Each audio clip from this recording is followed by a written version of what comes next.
আসসালামু আলাইকুম, কেমন আছেন আপনারা সবাই? আশা করি সবাই অনেক বেশি ভালো আছেন। আপনাদের দোয়া এবং আল্লাহ তাআলার অশেষ রহমতে আমরাও অনেক বেশি ভালো আছি।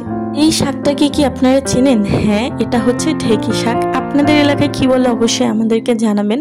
তো আজকে আমরা ঢেঁকি শাক রান্না করব। আসলে আমি একটা কাজে বাইরে গিয়েছিলাম, তখন এই শাকগুলো দেখে আর লোভ সামলাতে পারলাম না, নিয়ে আসলাম বাড়িতে। তো আজকে আমরা এটারই রেসিপি বানাবো।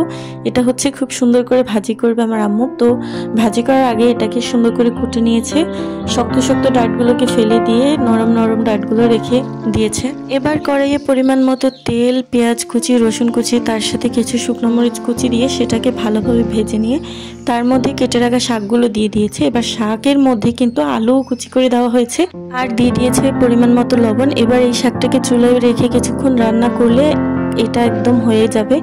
তো শাক থেকে কিন্তু পানি ছেড়ে দিয়েছে, এই পানি কিন্তু একদম শাকের, কারণ আলাদা কোনো পানি ব্যবহার করা হয়নি।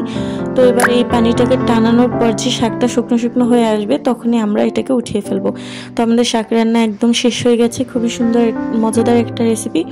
যারা শাকসবজি খেতে পছন্দ করেন, গ্রামের খাবার খেতে পছন্দ করেন, তাদের কাছে খুবই ভালো লাগবে। আপনারাও অবশ্যই একবার এইভাবে ট্রাই করে দেখবেন বাসায়, আপনাদের কাছে অবশ্যই অনেক বেশি ভালো লাগবে। আর ঢেঁকির শাককে আপনাদের এলাকায় কি বলে সেটাও অবশ্যই বলে যাবেন। ঘরে খাবার খান, সুস্থ থাকুন, আল্লাহ হাফেজ।